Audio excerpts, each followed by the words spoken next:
Ready? Right. It is Sunday night once again. This is the Getting Off Topic podcast. This is Tony. Yes, Todd. Yay! And we're back. Yay. We are back. 1 week ahead of schedule because next Sunday we'll be doing very important D&Ding. Attempting to, at least. Attempting to. We're in the learning process right now. Oh, boy. Yeah, this is going to be an experience. This is my first time running a campaign as a DM. So I've played with a number of campaigns. I've played with Lynn's and her group for a couple of years. I think we played off and on for like 2 or 3 years. Played with another group off and on. I've played various D&D games a couple of times. And ooh, that sounds good. And I have also like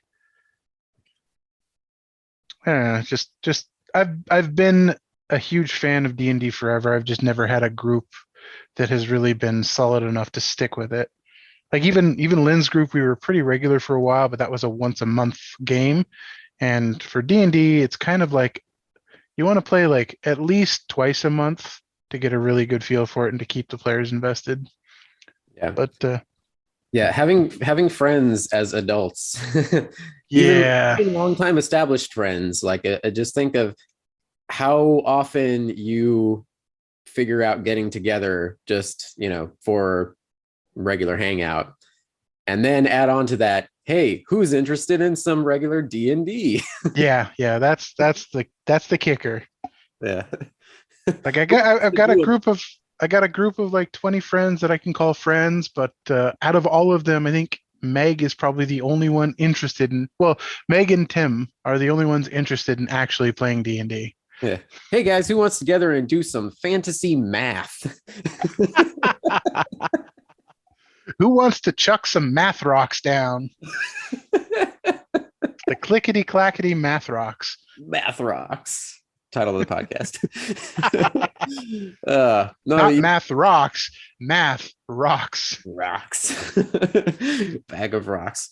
No, you were starting to get into it before I hit record, and then I said, wait till I hit record. Oh yeah. So I am slowly like learning. I kind of knew this getting into it, but I'm learning how inexpensive of a habit D&D can become, especially as a dungeon master.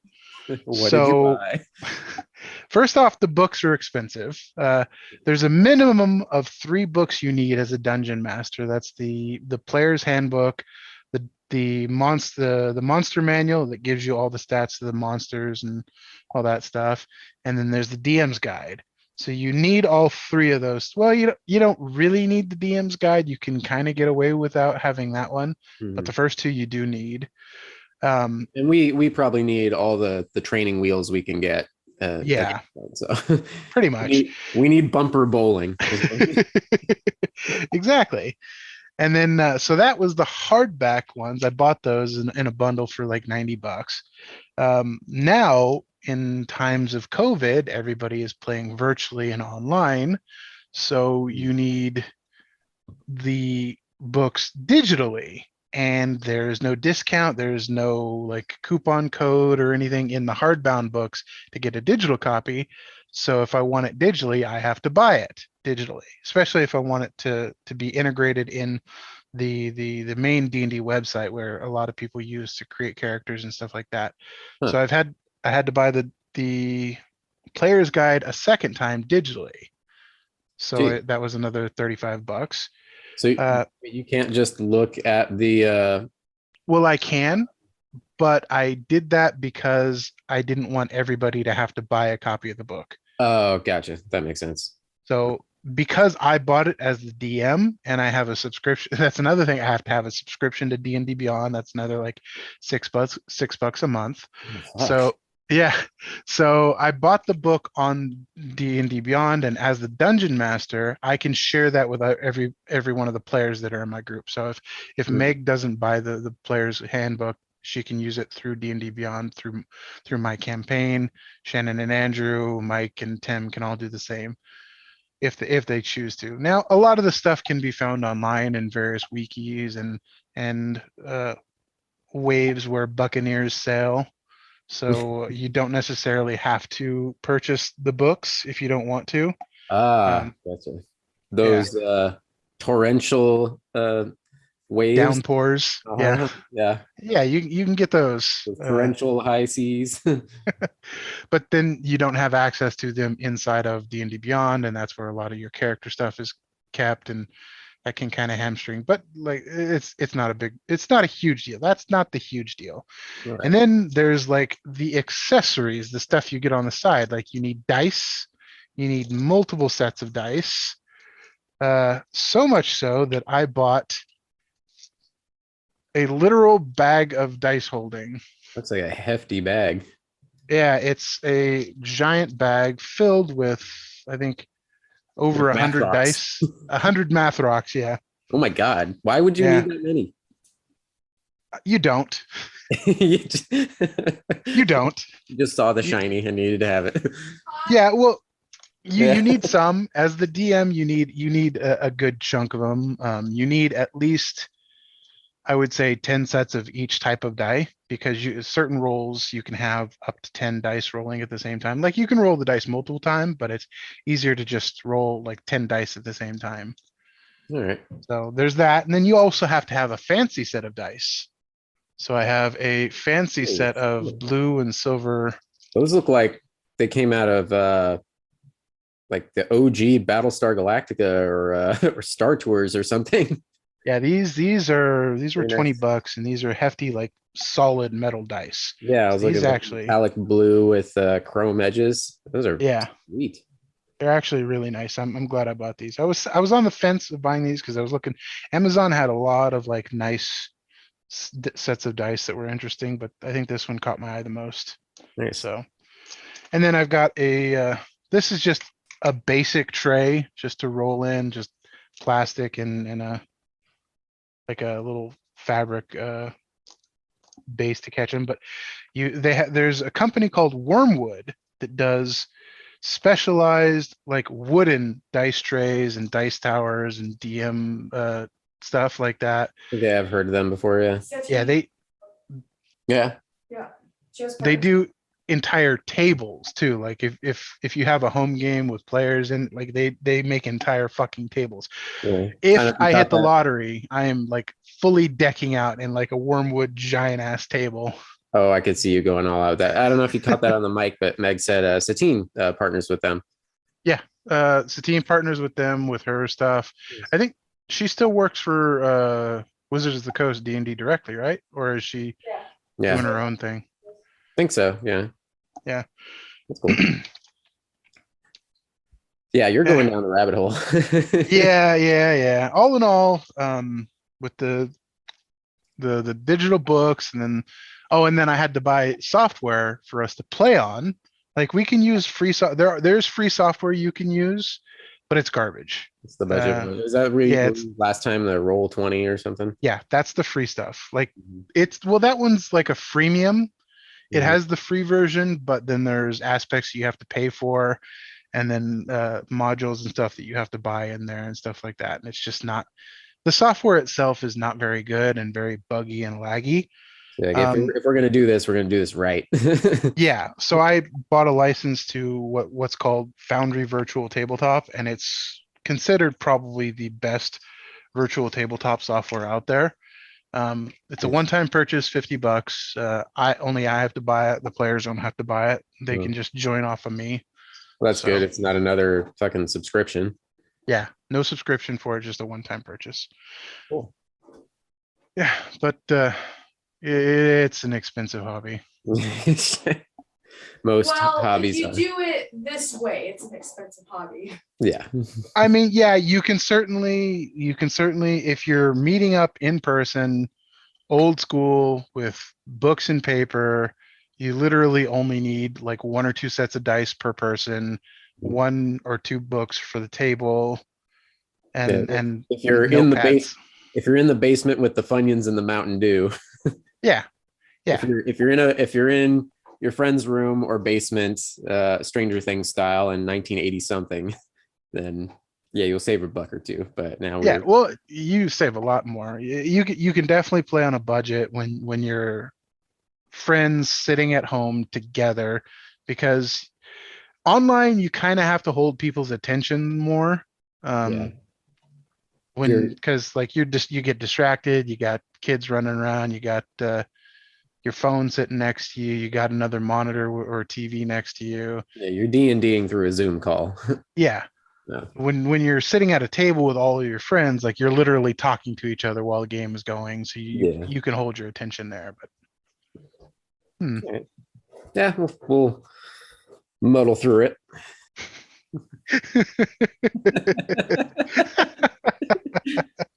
For the listeners at home, Meg just took a swig of my very classy Mike's Hard Lemonade Strawberry Spritzer or Seltzer, Ooh, excuse me. Yeah, this is part of the palette of drinks that my dad sent me home with after Christmas. It tastes like somebody put one of these warheads into some water. yeah, that's Mike's Hard. It's basically just sugar water with alcohol in it. I don't think I've had a Mike's Hard since like a friend RV camping trip when I was like 20, something like Wow. that. Yeah. Oh, you have Mike's Hard Black chair. This has been sitting in my mini fridge for about 2 years now. Wow. Ain't we classy? D&D and Mike's Hard, guys. We're going hard tonight. All right, enough of this fucking nerd shit, Dungeons and Dragons. Let's talk about comic book movies. Well, first, actually, I think we need to get the bad news out of the way, because let's get it out of the way and then we could have fun times. Because fucking A, like people are dropping like flies. Yeah, no shit, man. Yeah. 2 of them were kind of gut punches this week. Mr. Loaf himself. So this one was a little bit less of a gut punch since the asshole he's become in his later years, but we'll move on from that.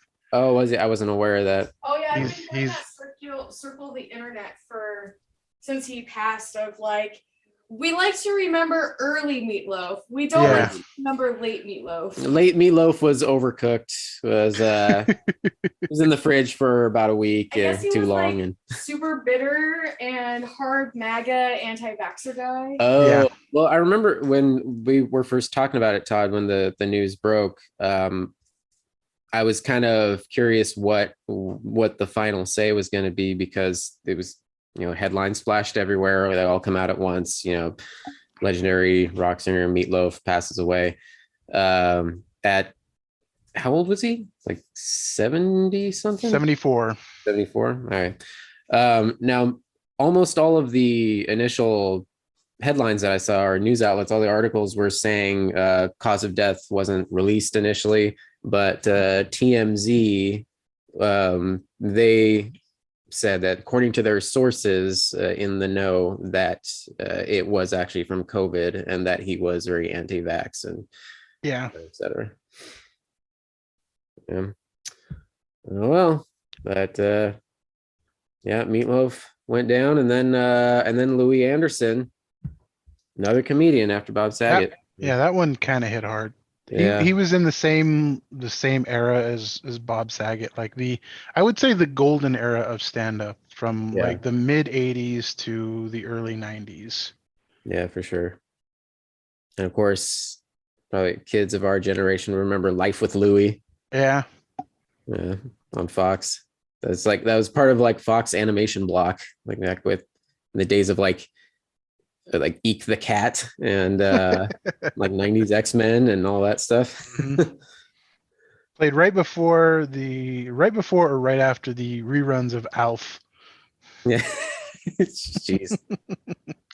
It always had the weird time slot. It was either the very first cartoon of the morning, so it was like the 6 a.m. slot or the 7 a.m. slot, or it was the last cartoon, like the 10:30 slot before it transitioned to like the sitcoms and stuff.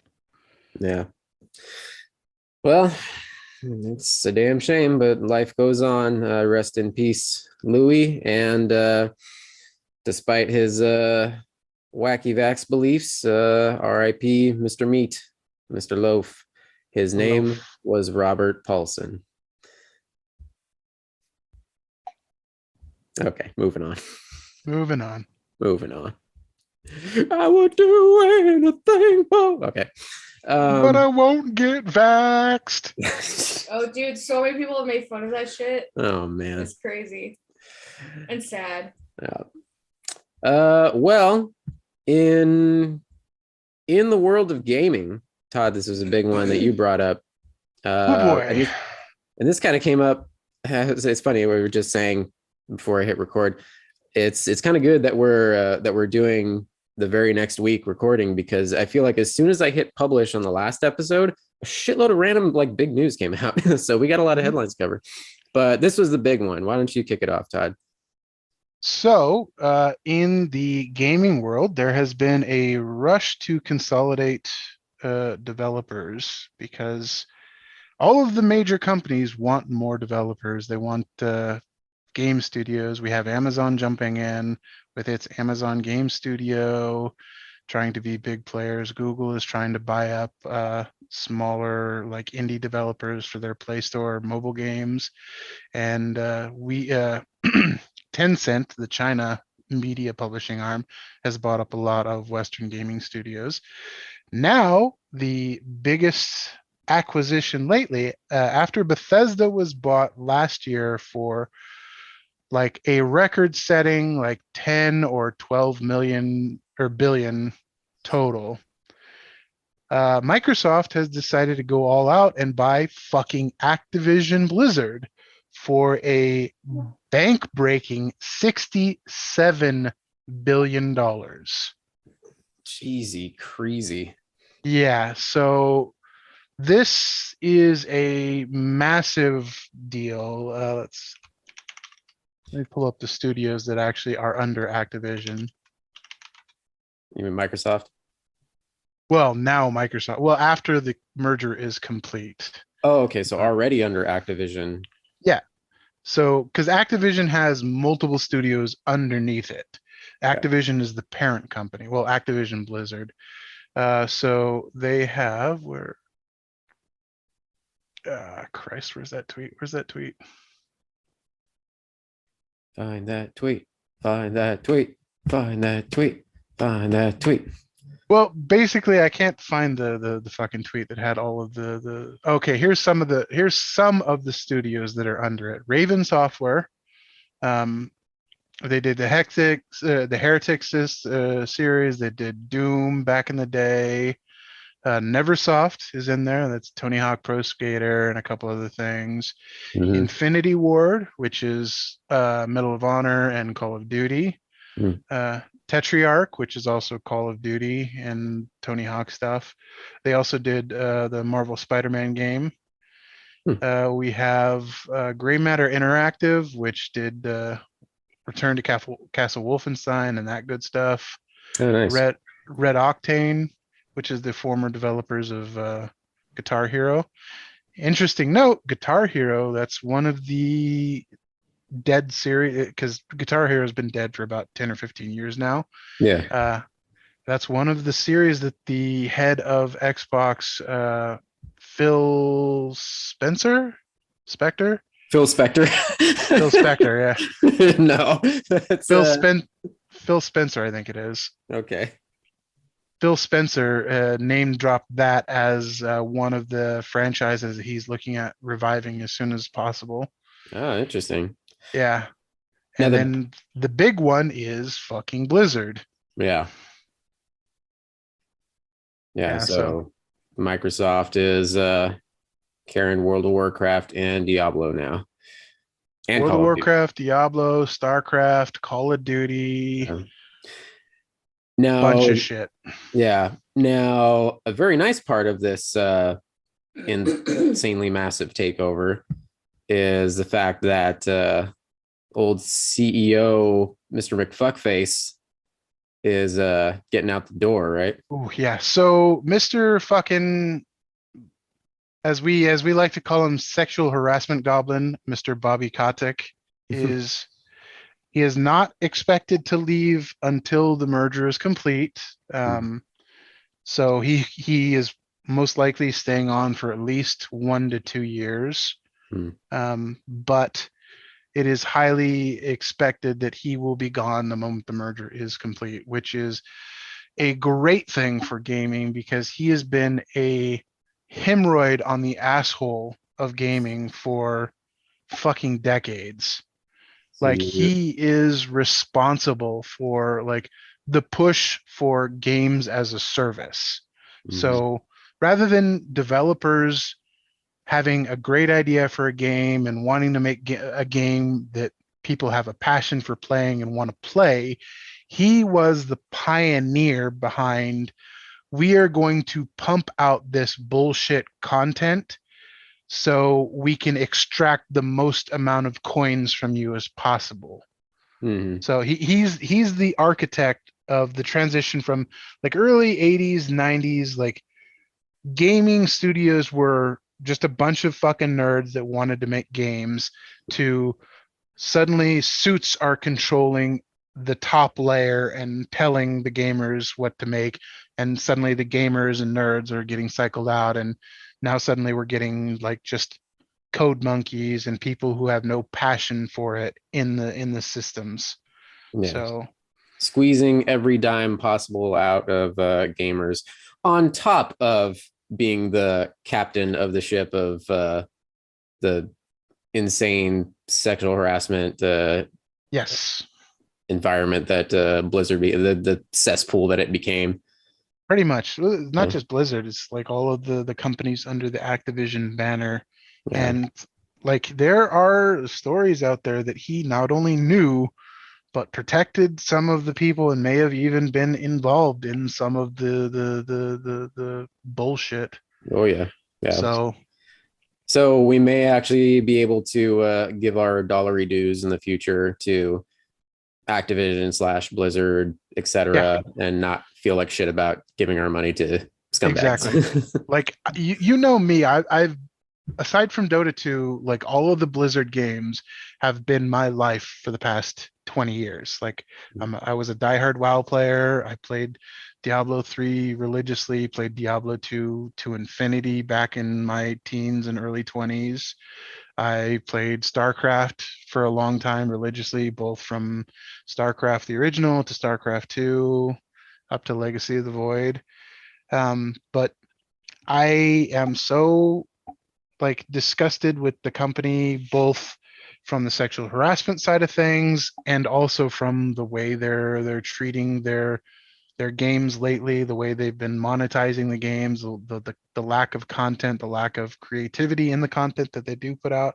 So I've actually been boycotting them for about, I would say, a year and a half now. I've had all Blizzard games uninstalled. I have not subscribed to WoW in over a year now, which is, I think, the longest time in WoW's existence that I've been unsubscribed for it. It's been out for like 15 years now. I saw a tweet from, do you know Dan Price?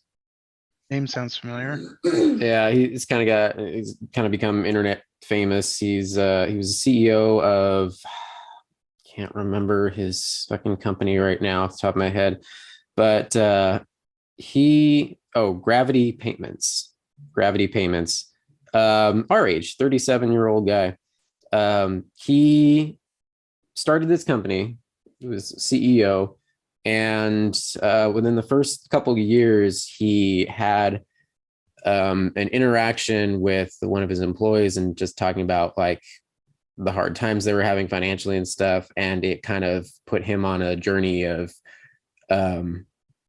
like recognizing the fucked up side of American capitalism and big business, and how like some employees in these giant tech companies get paid very little. Meanwhile, the CEO salary, just because of the way it's structured, just keeps going up on their workers' backs.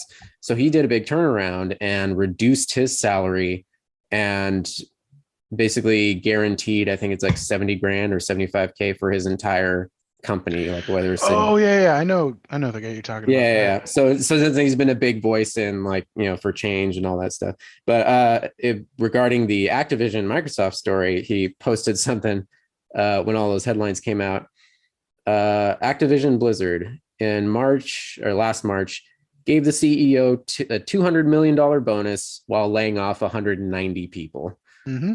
In December, posted a $639 million profit while laying off another 20 people.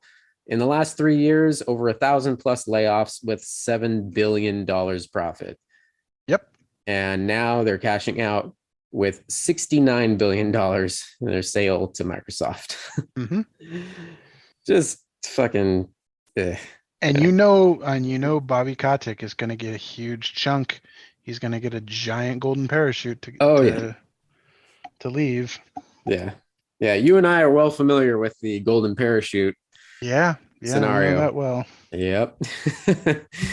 Well, it'll be interesting to see what comes after this. This whole story, like this feels like it's like we're just seeing Disney buy Marvel all over again. Disney buy Star Wars all over again. Yeah, Disney acquiring everything in the universe over like the course of a year or so.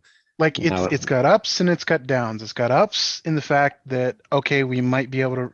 Xbox has been known to have good like culture at their studios. So on the up hand, like we might root out some of the sexism, some of the misogyny, some of that kind of garbage, and we might start putting out good games again from some of the studios that have been sort of microtransaction oriented, like stale content, like some of these languishing IPs that could really use some influx in positivity and new breadth. On the downside, it's fewer studios and fewer parent companies owning more and more studios kind of leads to lack of competition, kind of leads to stale gameplay. Anything in just like any industry, more of a monopoly you have, the less innovation you have. Yeah, less innovation, no more risks. Yeah. But then again, indie games have had a renaissance lately. Like, indie games are a significant seller and driving force on Steam right now and Epic Game Store. So, like, I mean, obviously they don't have AAA budgets, but like they're making money. So there's competition, at least in the indie markets. Yeah, this kind of reminds me of back when I was working on my book on Dax, or before, when I was barely carving out the story and I was writing it in a screenplay format. I was making it as a movie or writing it as a movie. And I was obsessively listening to this podcast about screenwriting with these two industry veterans who've been in the business for like 30 years or something. And they would talk periodically about how the industry has changed. I mean, there's always seasons of, what's trending and, what's selling and everything.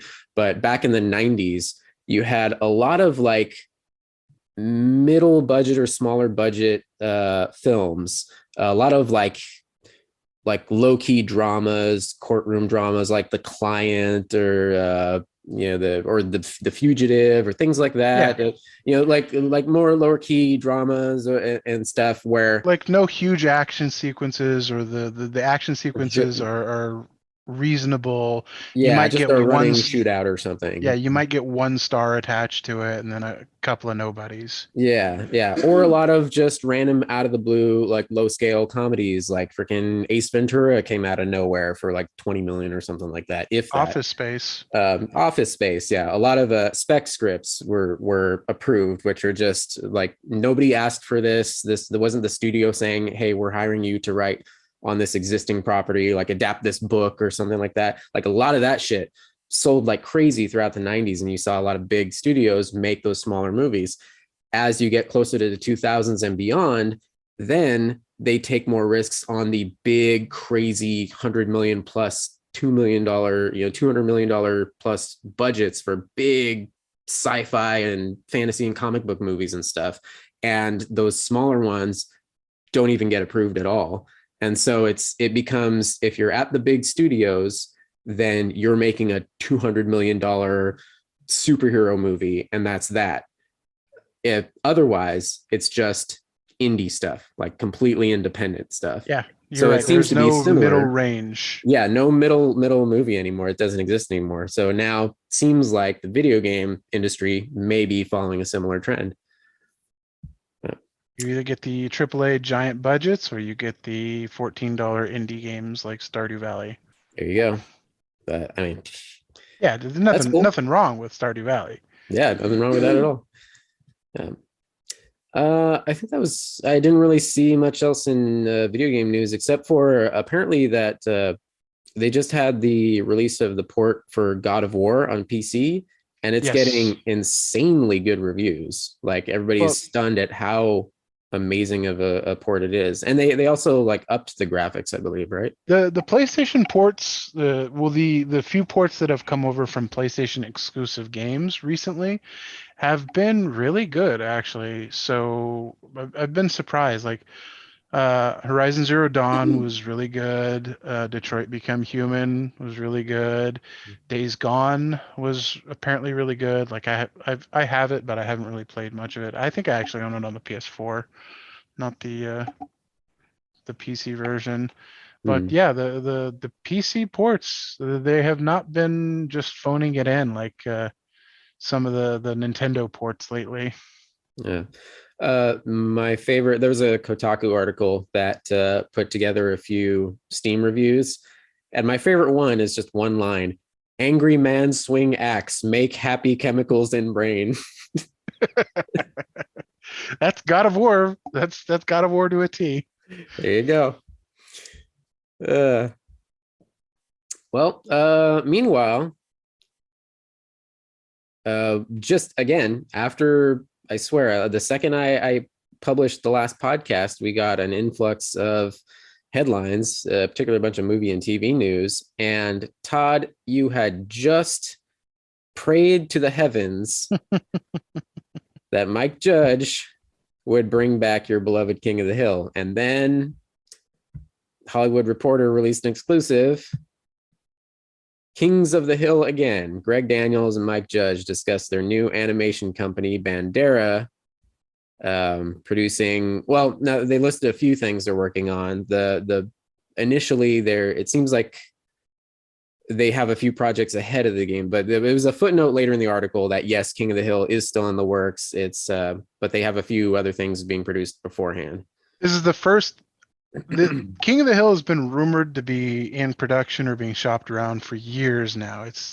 We've been hearing rumors for about 4 or 5 years. This is the first time we've actually heard from the creators themselves directly saying, yes, King of the Hill is in the works. Yeah, their company Bandera will executive produce Bad Crimes, which I think is the first one that's coming out, a comedy starring Nicole Byer and Lauren Lapkus. There's going to be a children's show from Sacha Baron Cohen. Okay. And that's a Mad Lib I never thought I'd hear together. Yeah, no shit. We'll see what happens there. But yes, King of the Hill still very much discussed in the article, and it is in the works. And we already reported last week with the whole reason we're talking about this, because last week we were talking about the Beavis and Butthead revival, which that is going to be on Paramount Plus. I don't know if all of this stuff will be as well, but we'll see. I think the production company signed a deal with Paramount Plus, so probably likely. Okay. Well, with Paramount Studios in general. Yeah. All right. Get more Hank Hill. Damn it, Bobby. Let's see. In the meantime, in the land of Star Wars. Well, before we get to Star Wars, another favorite in the animation side is getting a part 4 coming out pretty soon. Disenchantment part 4. Yes, I did see this. That makes me happy. Have you watched it, Todd? Have you watched it? Yeah, I love it. Yeah, I loved it too. It took a little bit for me to get invested in it because it's very different. It's not like another. I mean, this is Matt Groening, and the artwork is very clearly Matt Groening, and some favorites in there. Fucking Tress MacNeille, fucking DiMaggio. John DiMaggio. Thank you. But this is like essentially Matt Groening's like medieval fantasy epic. This is like Futurama meets Game of Thrones. Like he's telling a very specific narrative through all this series. And I think in the article I saw they said they're not sure how many parts they're going to have in total. Like somewhere it could be between like 5 or 7 or so. But they do know have the end point. Yeah, they definitely know the exact story they want to tell. It has a very finite. There is a finale to it. So it's not like an episodic like a Simpsons or Futurama that just could go on for a million years. It's a very specific story. So yeah, I'm totally into it. The only part that I can't stand about it is that it takes so long to produce that it feels like a year and a half goes by between all the parts. So we start the next one and I feel like I should have gone back and rewatched the last one because I don't remember shit. Then again, we've gotten like 3 or 4 parts between the last season of the Orville and the new season that will show up eventually sometime. Yeah, that's true. Well, we did finally get a date for that. Was that March or May or? Oh, really? We got a date? I know we had a it's coming, but no, yeah, Orville I think is in the next couple months. Yeah. Anyway, but yeah, Disenchantment. I'm excited.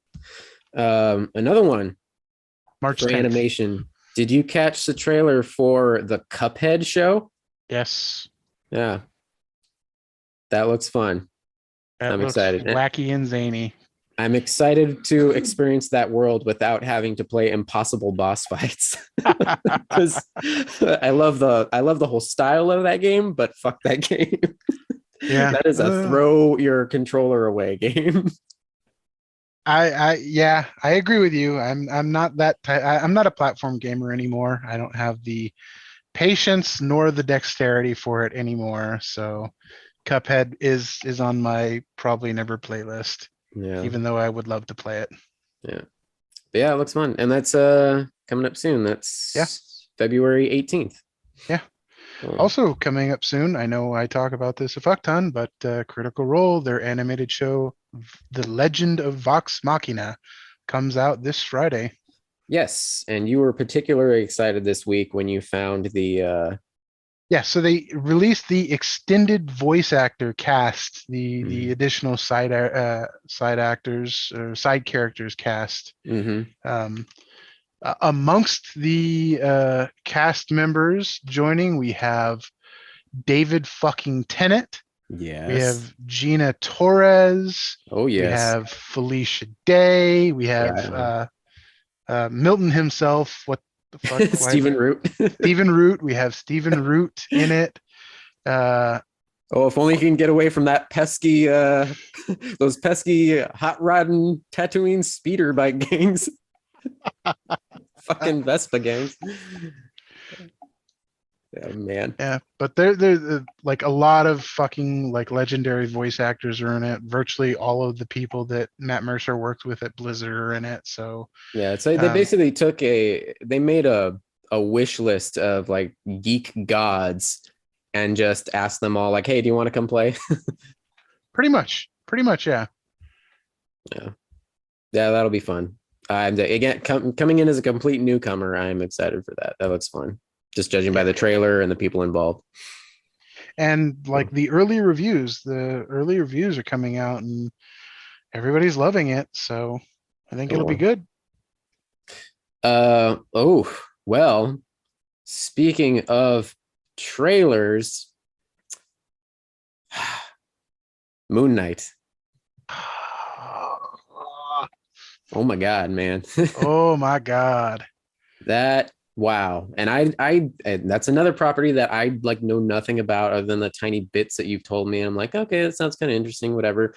But that was a fucking trailer, man. Yeah, it was. Oscar Isaac with very psychological thrill. It's Memento essentially with like superheroes or supernatural shit going on. Pretty much. Like that's the hallmark of this character. He's got dissociative disorder. He's got multiple personality disorder. Like he may have been dead at one point and was brought back to life. Like There's a lot going on with this dude. Yeah. Yeah. That He's was. Oh, go ahead.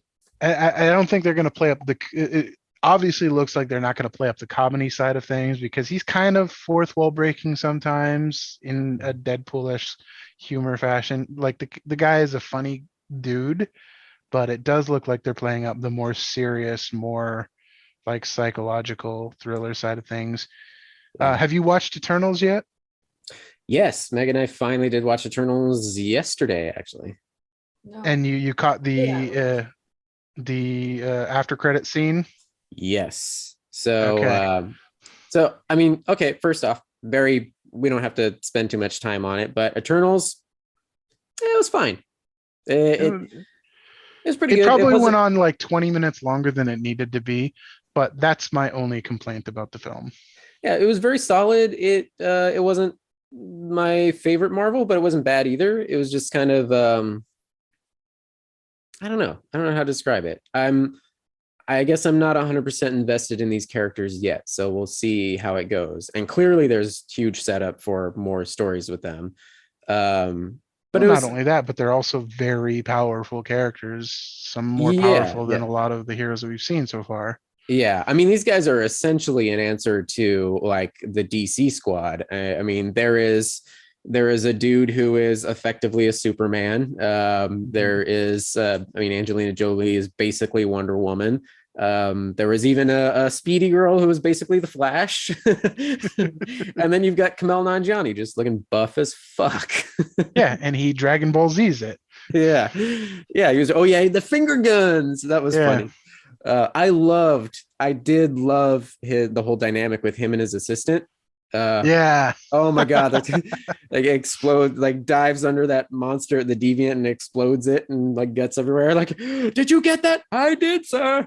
I love that. That was great. Um, Fucking Gilgamesh is just like the tank, the Thor or the Hulk equivalent, yeah, or I don't know who would be on the DC side. yeah. For a second, Meg thought, and I had to take a quick look. It was like that looks like Wong from Doctor Strange, but no, it's a different actor. They look kind of similar, but not the same. Yeah, it was decent. It was decent. It wasn't. I don't know. It wasn't like a wow, holy crap, like people are talking about the latest Spider-Man, which again I still have not watched. I just fucking wait for streaming. Thanks COVID, but. But no, it was pretty solid, and it what we're leading up to is what it kicks off Mm-hmm. is even more exciting. So, first off, that first end credit scene or mid credit scene brings in Harry Styles as That's Thanos's brother. yeah, which Meg and I have beef with that because why doesn't he look like Grimace on steroids? I have no idea. Now I looked up an explainer article, and supposedly in the comics origin, yes, he is Thanos's brother, his older brother, actually, I believe they said. However, Thanos carries a deviant gene, which is what makes him look like a big purple monster, supposedly. But Okay. that doesn't make sense in the MCU, where they just kind of pass him off as he's just a Titan. That's how Titans look. People from Titan, but apparently not his brother Harry Styles. Whatever. But seems like they're kind of just scooting that under the rug for us there. We got fucking Pip too. That was Yeah, cool. his little buddy Patton Oswalt, which is immediately you recognize that voice. Oh, Mhm. Patton, they're bringing you out for more fun. Yep. Yeah, so that's cool. Patton is now in the extended alternate MCU and now in the official MCU. He is in multiple timelines and dimensions already. They should, as an Easter egg for Loki season 2, the TVA should just have Patton himself as Patton, just in handcuffs, walking through the halls of the TVA. Just multiple of them, like four of them. Yeah. Guys, I'm sorry. That'd be great. Yes. They asked for a badge and I didn't have my badge. Yeah. Oh, geez. And then the final end credit scene of Eternals. kicking off, which brings in this dark supernatural side, which appears to Yes. be what they're doing with Moon Knight.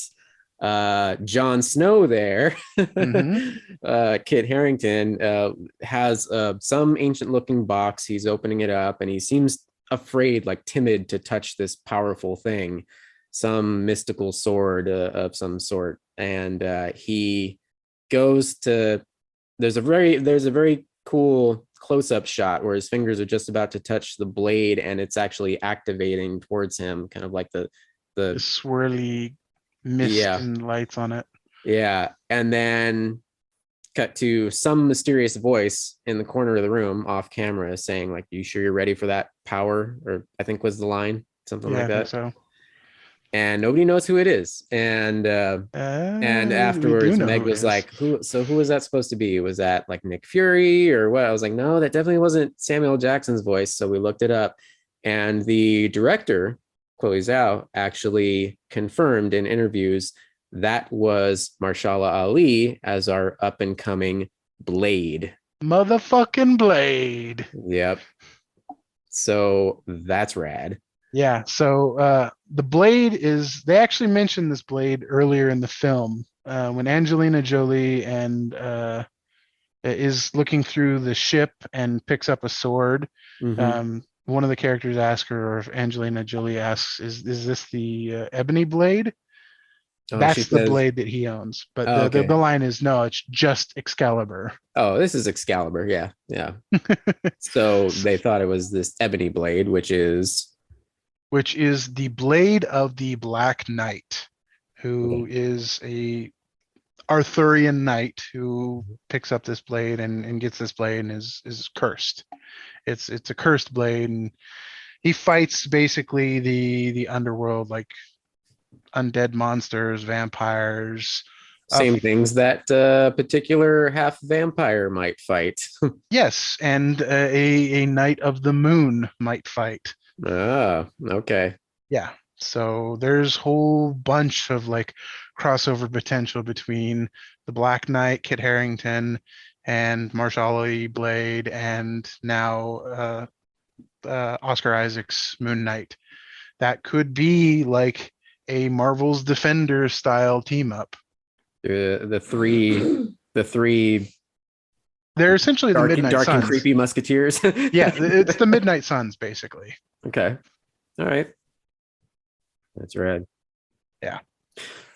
Speaking of heroes who are the night, I finally watched that final Batman trailer, the Bat and the Cat one. Nice. That is very cool, and it actually came up in this past week. The the runtime of the Batman, The Batman's 2 hours and 47 minutes, not including credits. not, yeah, it's like an additional 8 minutes of credits. Yeah, this is going to be a Batman novel. So, but that Wasn't the Dark Knight similar? not that long, I would say. I would say it was probably 2 hours and 20 something. 2 hours, 32 minutes. Okay. All right. It So was not 10 far minutes, off. 10 minutes short. Yeah. This is the Batman, the Two Towers. But no, I mean, I kid, but those trailers have won me over. I'm won over by Colin Farrell as the Penguin, which I was not expecting. Like they put the fat makeup on him and basically said, like, be De Niro. And for some reason it actually works. I love the car chase scenes with him and like the Batmobile, which basically just looks like a muscle car, like an old fashioned, yeah, like a Dodge Challenger or something. I'm sure they've probably announced somewhere in some geek website what the actual base is of it, but it gets engulfed in flames, and you got the Penguin there just like, I got you, and it's straight up like De Niro in The Untouchables. Like, I want him dead, I want his whole family dead, I want his house burned to the ground. Yeah. Yeah, it's cool. I told you the other day I am a sucker for those extended fight scenes, kind of the Daredevil hallway-esque, just Batman just going to town on a gang of thugs, where it's just the one guy after another after another. Kind of reminds That's me. what he Also, does best. He doesn't hit like this the boss fights, the villain fights. Those don't really translate well because Mhm. they have to handicap Batman somehow for him to be a credible for them to be a credible threat to him. Yeah. But the just like wave after wave of mooks just coming at him, those are the best fights. Yeah, it reminds me of playing the Arkham games. Yeah. Where it felt so good to be Batman while you're just putting a bunch of guys, a whole gang of thugs on the floor. Yeah, and then, although you told me when we were talking the other day that you're feeling a little, I don't know if you're feeling your age or you just don't feel too comfortable with all the young actors of your youth now growing up to become like villains. They're all old villains now. Yeah, they're all the somewhat elderly villains now. Yeah. Oh, Ethan Hawke. I almost forgot in the Moon Knight trailer. He looked like freaking like some hippie dirty cult leader or something. He looked like dirty Kevin Bacon from like 10 years ago. Yeah. Well, you either what did I say? You either die the Gen X hero or live long enough to see Be yourself the become, Zoomer villain. yeah, be the comic book villain.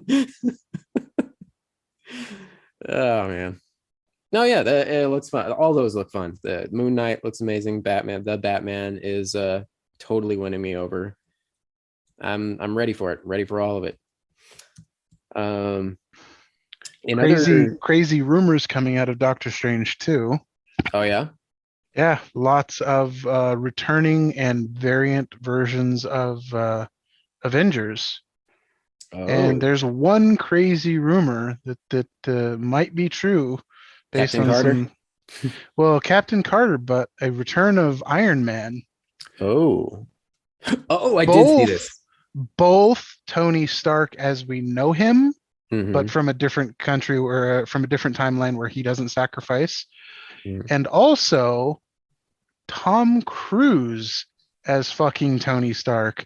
I did That see this. Tom Cruise was actually the original actor that they had picked and was going to be Iron Man, Yep. but then he had conflicts with one of his Mission Impossible shoots and actually turned it down. Mm-hmm. So Yep. in a I mean, world where we actually got Tom Cruise as Tony Stark, I'm glad we got Robert Downey instead. But yeah, we might get to see a Tom Cruise version of it, however briefly.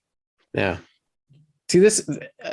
I'm sure this is probably just geek rumors and wanting to wish it into existence. Then again, we were saying that a few months ago about fucking return of Matt Murdock. So Yeah, true. So who knows? But I think this is great. This is Marvel's at a point now where if you've got a movie or a story you're telling about the fucking multiverse, then go as bonkers as you possibly can with it. Why not? Like bring Exactly. out all the toys to play, even if it's just for a very brief cameo. That'd be fun. Yeah. On sort of not really related, but going back to Amazon stuff, we Oh, we did you see the teaser for the announcement of the name of the show for their Lord of the Rings show? That's what I'm bringing up because since we're Okay. talking about doppelgangers, we now have a new Galadriel in this teaser for Amazon's Lord of the Rings show. A new actress for Galadriel,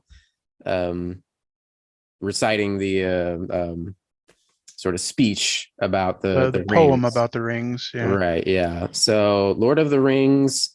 The Rings of Power, which I kind of chuckle at because it sounds like the Department of Redundancy department, but whatever. It's a little redundant, but it gets the point across. Like you know Lord of the Rings fans will know the era that we're talking about with that name. Yeah. So it does make sense in a sort of name about the era that they're going for. So I'm okay with it. Now, Go the ahead. thing that impressed me the fucking most was not just the announced trailer, which looks really cool and all that, Mm-hmm. the fact that that was done practically. Really? That was done practically with, they actually carved out the wooden board with the name. They poured fucking molten metal in that and used water to cool it off and do that. So they shot that fucking practically, which That's leads me to hope they are using a lot of practical effects and maybe even Weta Studios. I think Weta is involved hmm. with this. So All right. that gives me hope that there will be practical effects in the show and not just the CGI fest for all of it. That's dope. That's rad. Um, we still have to start it. Meg and I have not watched Wheel of Time yet, but I recall when it was first premiering, an interview with the showrunners saying that they were going for as much practical as they could possibly do with CGI touch-ups. I'm glad we're coming back around to this in the high fantasy, like high fantasy and some sci-fi things are going back to practical effects Mhm. rather than just CGI festing everything. Like Dune looked beautiful, but you kind of get CGI worn out of some of it eventually. Yeah, a little So, bit. Yeah. Yeah, although those dragonfly helicopters were badass. they were. Yeah. Yeah. I mean, the tried and true method, I mean, Jurassic Park, it still holds true. You do what you can in the shot, in real life on practical, and then you touch up with CG where you need to. And just that lovely marriage makes it feel more like a real world. Otherwise, you can end up with, pinball Yoda.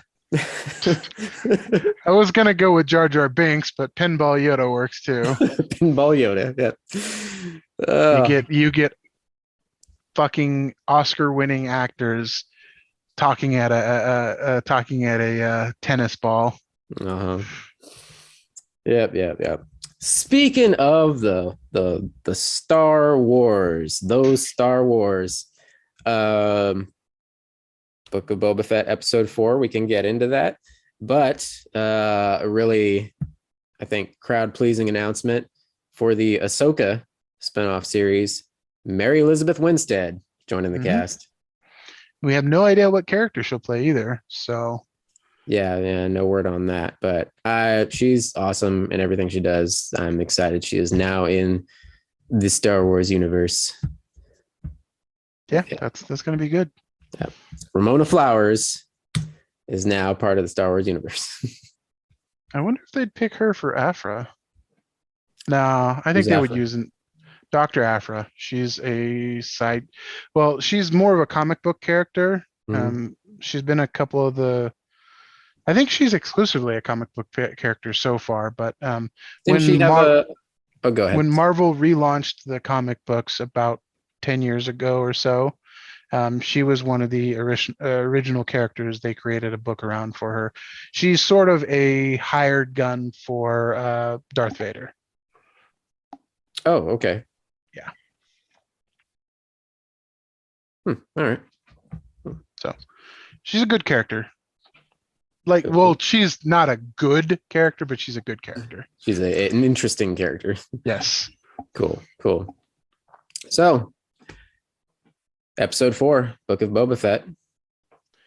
It's going on the cycle of good episode, mediocre episode, good episode, mediocre episode, and we hit a good episode with this one. Yeah, This was definitely. I was surprised to hear some more people complaining about it. I was talking to a friend. She was kind of like, more like just drawing out the backstory and blah blah blah. And I was like, well, I mean, I'm personally enjoying the backstory a bit more than the present story. So I think we are in the minority of enjoying it. I think it's getting a lot of mixed reviews, and a lot of people are disliking the toning down of Boba Fett's violence. Like, even though he had a life-altering, life-changing experience and damn near dying in a Sarlacc pit, damn near dying on the Dune Sea, and then damn near dying when he was captured by Tusken Raiders, like he has escaped death multiple times in a span of a couple of years when he should have easily died. Like, maybe the man wants to change his perspective a little bit. Yeah, he But spent some time with the indigenous Tuscans, and he found a better path he wanted to go on, and and they talk about that in the episode when he's convincing Shan. This whole episode is the backstory of him. Now we're catching up to where um, Mandalorian. yeah, we're catching up to both timelines. So we've been sort of doing like a present timeline where it's sort of mirroring the Mandalorian time area, Mhm. and then they've been doing flashbacks, learning Boba's past from the time he was spit out of the Sarlacc up until Mando time. Yeah, And right now, those timelines are about caught up together. yeah, converging. So refresh my memory because I couldn't remember. I'd have to go back and look it up. We first met Fennec Shand in Mando Season season 2. 1. Season 2. Oh, season 2? Yeah. Okay. And I remember they had some sort of dealings on Tatooine. She ends up left seemingly for dead, of course, but Yeah, it was her and well, first off, it was Mando and the douchebag first time bounty hunter that was actually trying to kill Mando himself. okay. So they go out searching for her and end up capturing her, and then the douchebag kills her, leaves her for dead, and then got shot. yeah, leaves her for dead, and then tries to kill Mando, and obviously Mando kills him. Okay. Yeah, I couldn't remember if Fennec had any dealings with Mando. She was after Mando and Grogu, or No, the other bounty hunter was after her to collect her bounty. gotcha. Okay. All right. So he leaves her gut shot, thinking she's dead. Yeah, well, that was Mando the gets- story. He wasn't after her at all. That was just his cover story. He was actually after Mando because Mando had a bigger bounty. Gotcha. Okay. All right. So yeah, we see in that episode of the first episode, we see her and the Mandalorian. She's left gut shot at the end, and then we get this little tease of somebody walking up on her body, which super fanboys recognize a little chink in the little spurs, yeah, on his because boot. Boba wears spurs, and no other character in the known Star Wars universe wears spurs. So it was kind of a giveaway. Right. Yeah. So kind of like, oh, and then we wait for it. And then our next reveal, or our full-on reveal of Boba Fett back in town, is him in those Tuscan-like robes. A bit of a stouter fellow in his elder days, but kicking all kinds of ass. Like, the dude is 60 years old, so yeah. Yeah, but yeah, he comes in with the gaffy stick and he's beating stormtroopers like left and right. Or was it stormtroopers? I forget when he makes his full introduction in Mando season 2. Yeah, I think it's stormtroopers.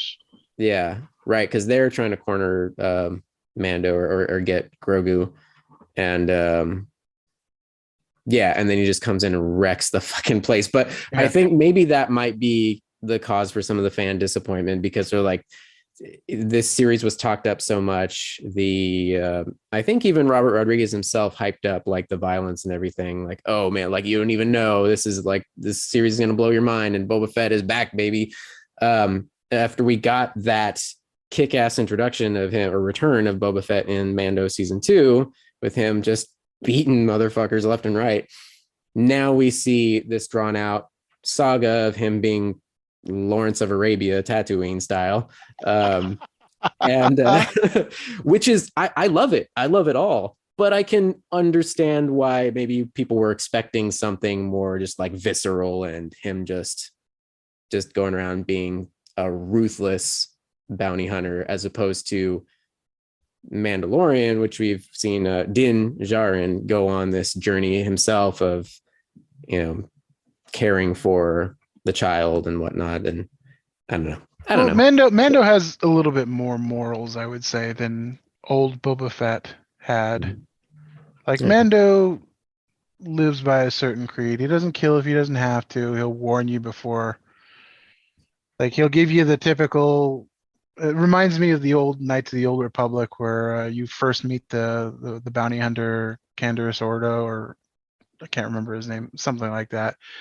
Like you try to talk to him, you engage him in space, and all he says is just 1, 2, Hmm. 3, and then if you keep talking to him, he'll kill you. I remember that. Holy shit. Jeez. Yeah. So yeah, I mean, whatever. You're never gonna please everybody, but I'm enjoying it. So we get the full backstory where we're catching up to the Mandalorian timeline now. Now, the Mandalorian takes place 5 years after Return of the Jedi. Yes. So this has been a long journey for Fett on Tatooine, from climbing out of the pit to being with the Sand People for quite an extended time, I imagine. Yeah, I'm guessing he was with the Sand People for at least a year or 2, actually. Yeah, before they were wiped out by the stupid gangs, and then he's on his own wandering around Tatooine for a while, trying to figure out what to do, and then runs into Fennec Shand. And then they have Saves their her. partnership going around, getting back his groove and taking over the Jabba's old palace. Yeah, that was really fun. The whole infiltration of the palace and getting his ship back. I loved the revenge on the Sarlacc pit. He really just came back to Thwom. Yeah. I mean, he really just came back to get the armor, but then they end up, dropping that bomb, which is wonderful. Yeah, he doesn't remember that. I guess he wasn't conscious at the time that the Jawas took the armor off of him. Yeah. Meg laughed at me because I jumped when the Sarlacc mouth came out. Like, even though I knew, like, it was the perfect, like, you knew it was coming. Like, you 100% knew it was coming. The whole, like, silent, like the horror movie, all the sound goes away and the darkness gets darker and darker, and you just know, like, the thing is about to jump out. And I was telling myself, like, oh, it's coming, but I didn't know which exact second it was coming, and I still fucking jumped. Yeah, I'm enjoying it. And the biggest part of this episode, I mean, again, I enjoyed it. I think it's all great, but by the end of it, Fennec is telling him, like, if you want this to work, like, if you want to take on this, what are the fish head guys' names? Pike Syndicate. The Pikes. If you want to take on the Pike Syndicate, like, you need muscle. Like, how much, like, what do you have? Like, how much money you got? How much credits do you have? And they have a little back and forth, and he's saying, I forget, he says, we have plenty of credits, basically. Yeah, but she says credits will buy you muscle in the right places. And as we zoom out in their little shot in the horizon, you hear the little tag of the Mandalorian theme just whispered in there. So you know exactly where they're going to find some muscle. Now it makes sense that we are caught up with present time, as in end of post Mandalorian season 2. Because if everything lines up together correctly, then Grogu has gone off with Luke, and Mando. They're gonna find him. His name is Din Djarin, but we just know it. We call him Mando. Yeah, it's the Mando. Yeah, he's Mando. So now they're gonna find him drunk in a bar. Well, technically, he is the Mandalorian now at this point. The Mandalorian, yeah. Because that's the title. That's the title of the leader, the one that holds the Darksaber, is the Mandalorian. The Mandalorian, yeah. But now it's perfect, because if this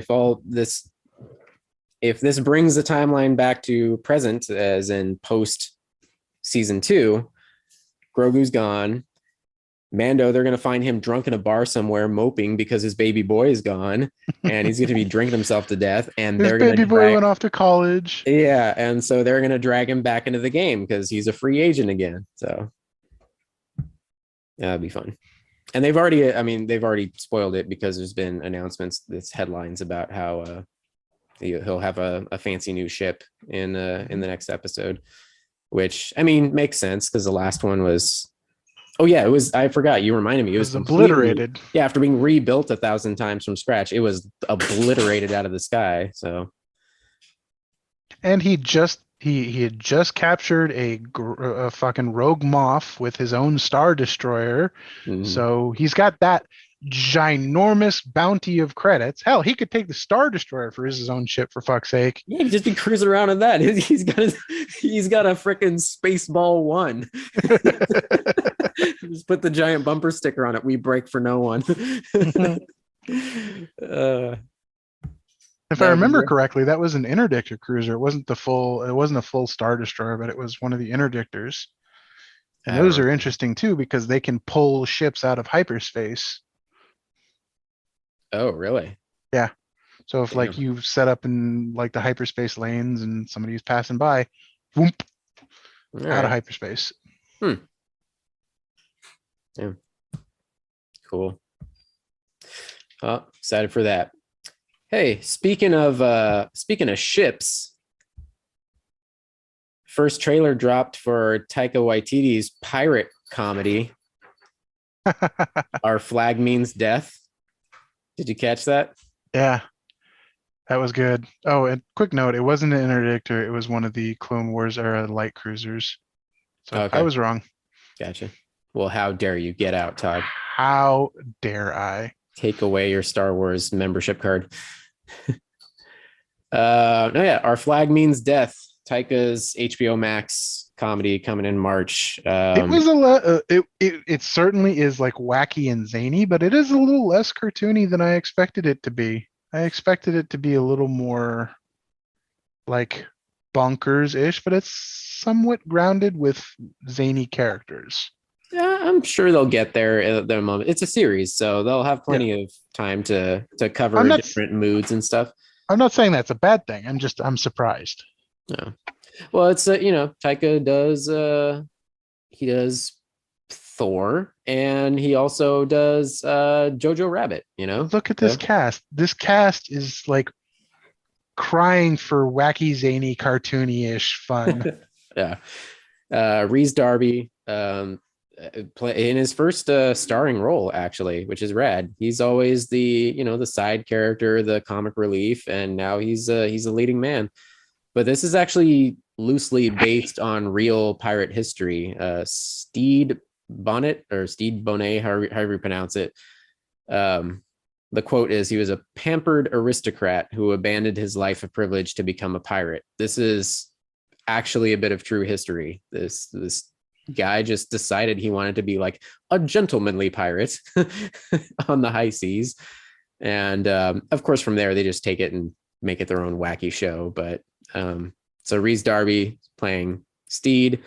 There's a tease. You don't see his face, but you hear him and you get like the big scruffy beard. Taika himself as Blackbeard. I'm not sure if pronouncing this right. Christian Naren, who was Hodor on Game of Thrones. He's back.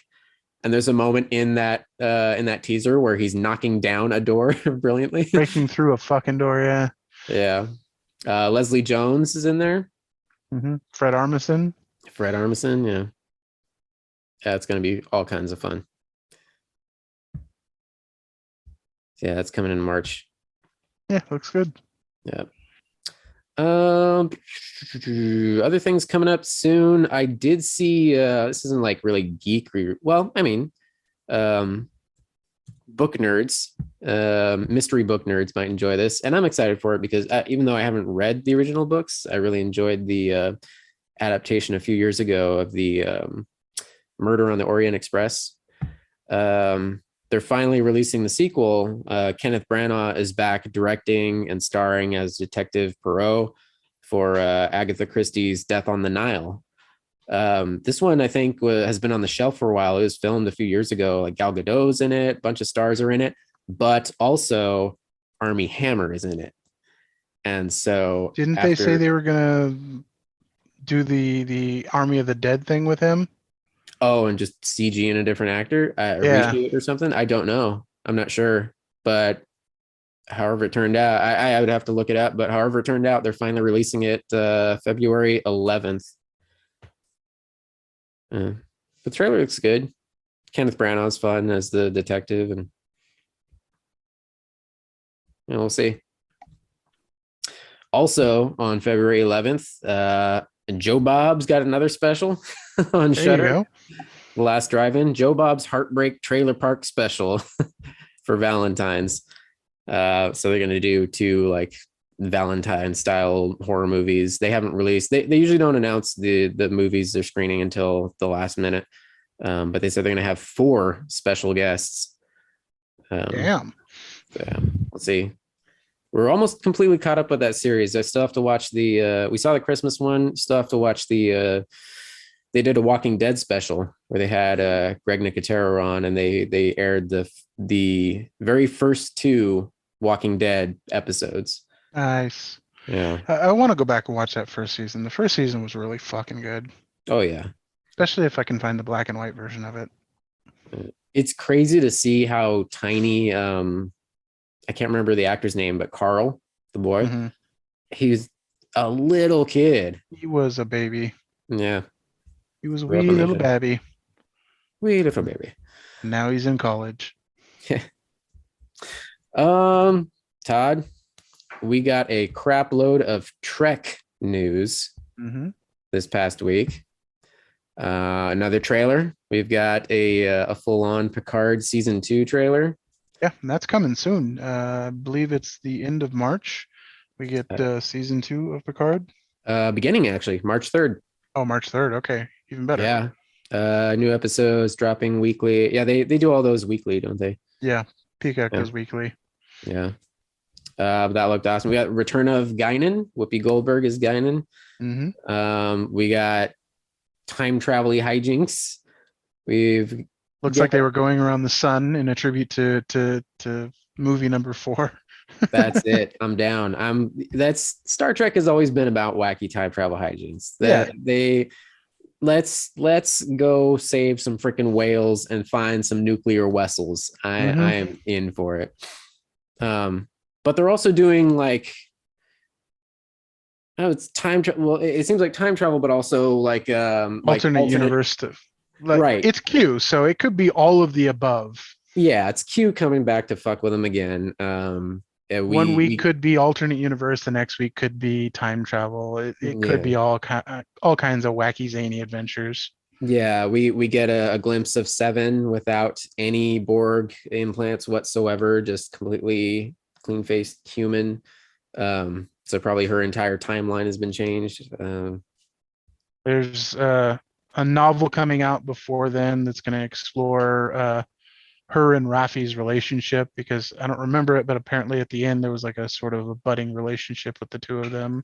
There's a very brief tease, like it was one of the last shots in the like epilogue of the final episode of season 1, where they're kind of sitting there chatting quietly and she kind of like their hands touch together, you know. So very subtle, but that's cool.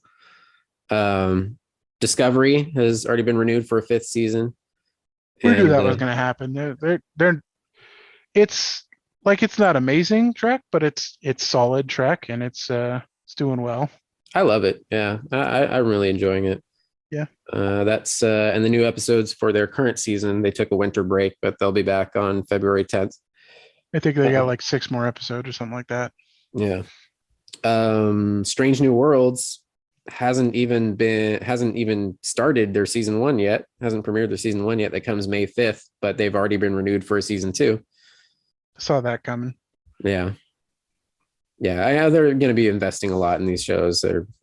It's taken forever for Strange New Worlds to even come around.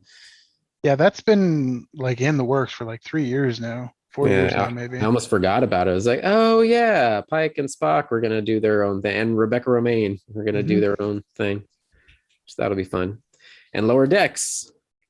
I just finished season 2, and they're already going to be back for season 3 this summer. Fucking brilliant.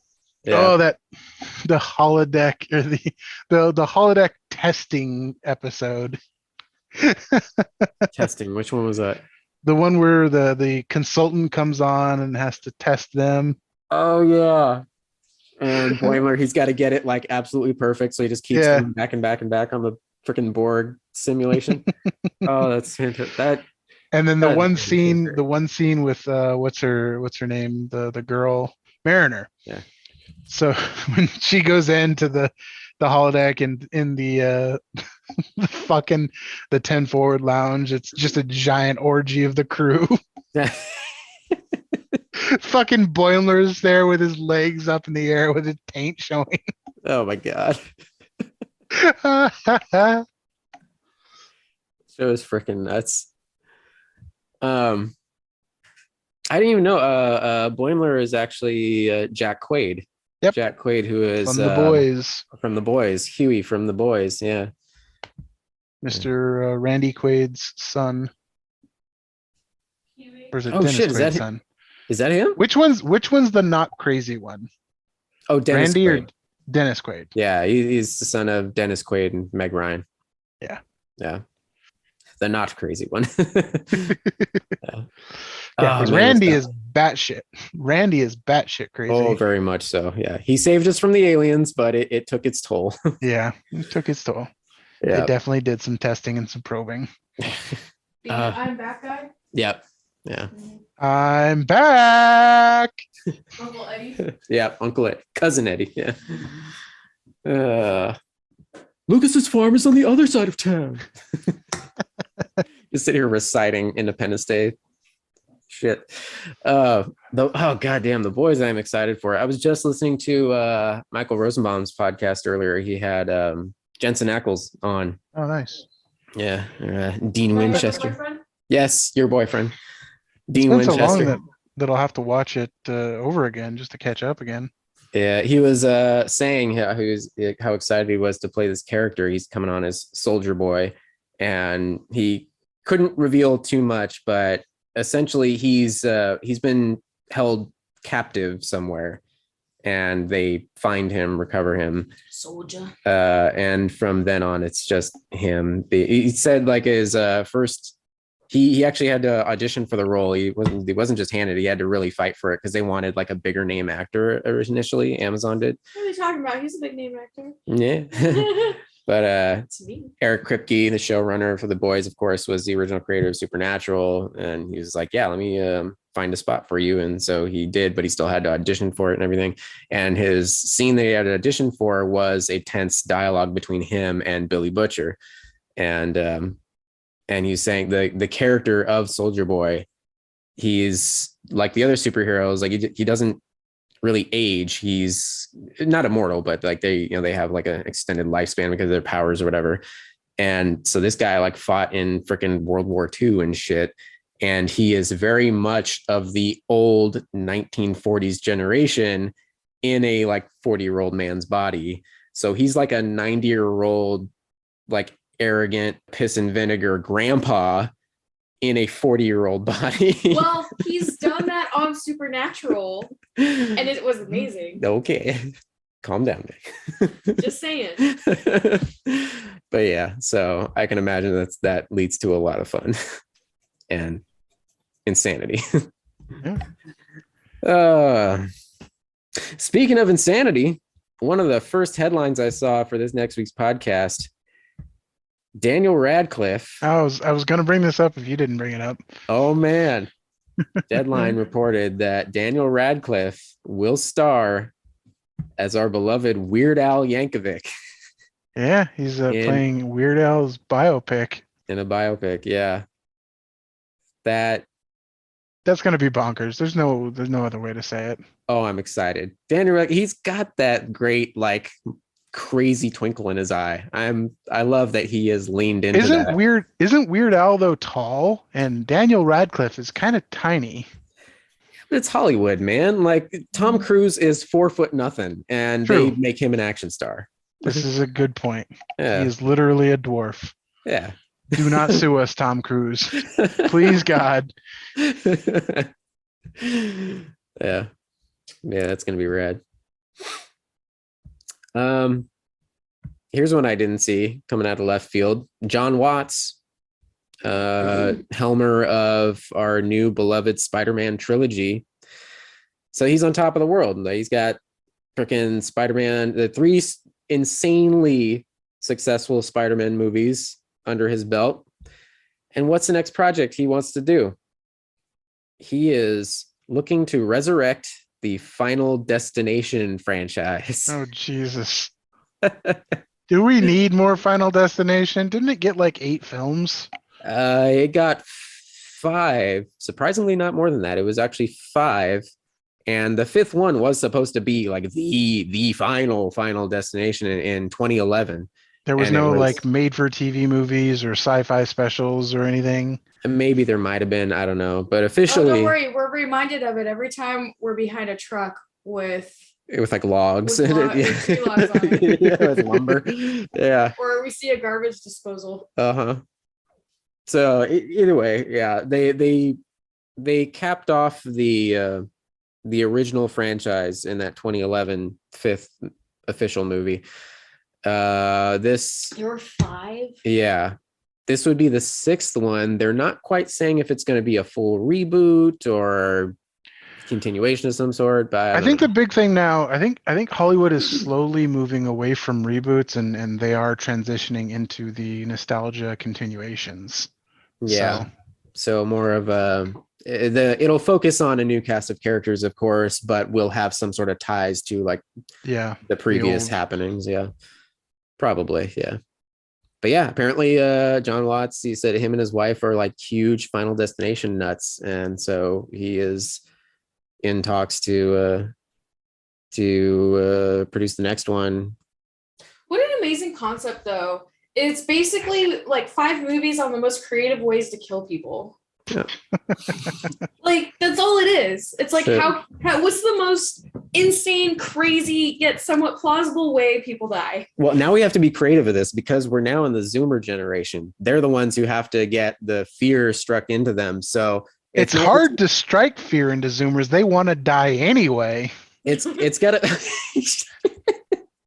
it's gotta be something like TikTok will kill you. Like somehow posting your stupid dance is going to kill you. Well, they've done Like that. you post your dance on TikTok and the ring girl starts doing your dance and then you fucking die to the ring girl. There you go. Full on crossover. Jesus. Oh boy. I had another note here. Sorry, going back to that Jensen Ackles interview. He also revealed he is Michael Rosenbaum interviewing was asking him about like superhero stuff. Would he ever want to get involved with that? I mean, technically, The Boys is a superhero property, but like a Marvel or DC, like, do you have any like dream character you'd love to play or project you'd like to? And he got really coy about the answer, but he said he is quietly developing a project with DC and Warner Brothers. Ooh. He can't say anything about it yet because he doesn't want to jinx it or anything, but there may be some full-on superheroics from Dean Winchester. We've been there doing that right now. Can't talk about it. Yeah, pretty much. Yeah. In the world of Disney's incessant live-action remakes. What Latest- part of our childhood are they tearing apart now to make a live action? I mean, this one is fine. I don't hold it like very near and dear to my heart. I mean, I like the original, but it's not one of those like the precious baby that I'm like, oh, don't you dare touch that. The Aristocats. Now, when I hear live action, all those are going to be CG. It's not really. Yeah, it's going to be Go in the direction CG. of the movie Cats, which Oh. will be terrifying. No, they're just going to make an Aristocats joke the entire time. It'll be one long Aristocrats joke. Yeah, there'll be a CG cat like Bob Saget there, just putting his head in his palm while he goes on to depths Riff of depravity. The worst known vile things a human can do to another human. Yeah.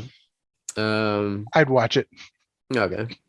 Oh, it's the same guys who did who directed the Peter Rabbit movies, which Meg, you kind of enjoyed those. They're like Yeah. cutesy family they're ones. fine. You know, they're not amazing. I'm likely never going to watch them ever again in my life, but I needed to give them one go through. They're very much geared towards children. There's not even really any adult jokes to go around to have it kind of border the adult and kid viewership, but you know, they're fine. They're not terrible.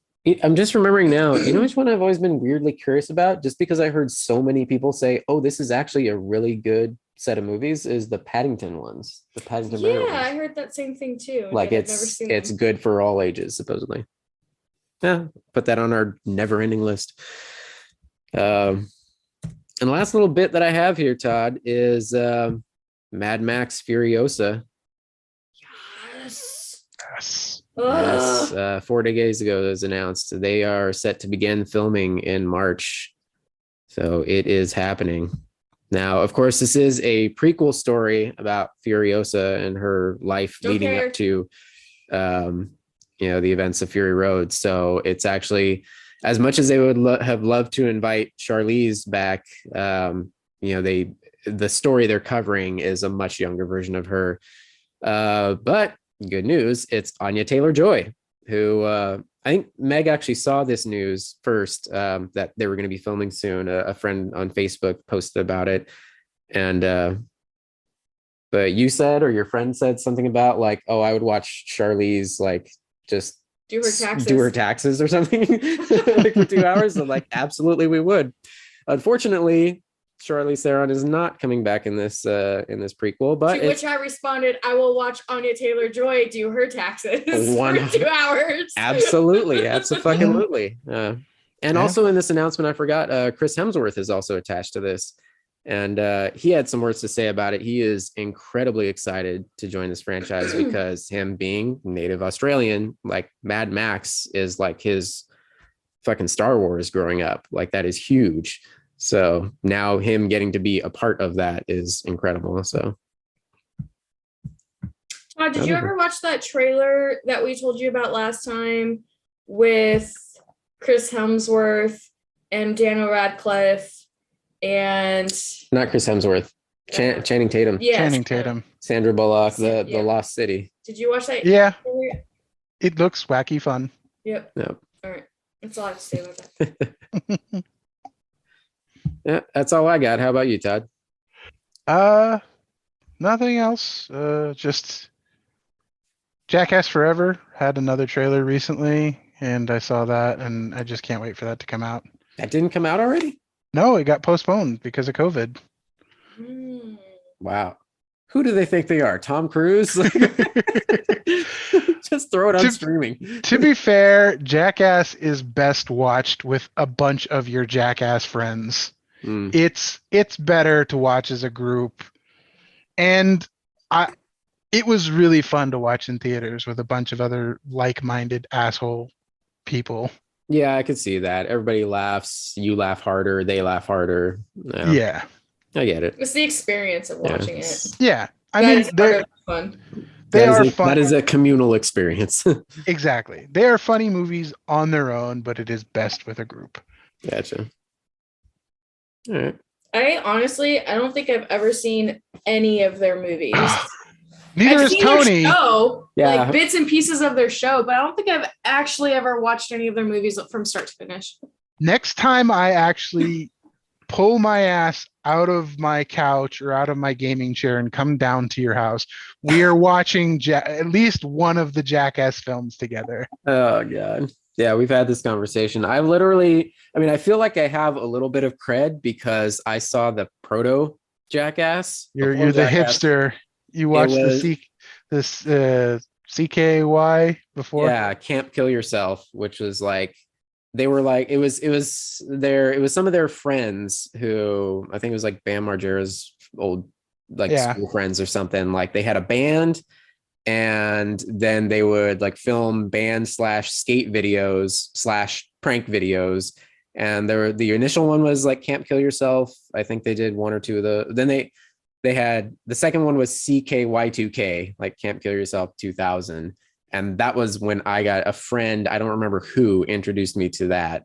And we watched that incessantly when I was like in 7th grade or something. Yeah, every 12-year-old watched those. Of course we did. Of course we did. And then it rolled over into Jackass, and Jackass became the movies. And no, wait, if that was 2000, that I was older than that because I graduated high school 03. Shit, that was like 14 or 15. That was high school age, yeah. Oh yeah. Oh, I think it was when I reconnected with Josh and them, I think, in high school. Whatever. Anyway, but yeah. So I have. It's funny because I've seen like I saw like the Jackass before it was cool, but I've never actually seen any of the official Jackass movies, and like Meg, only like a couple little bits of the show.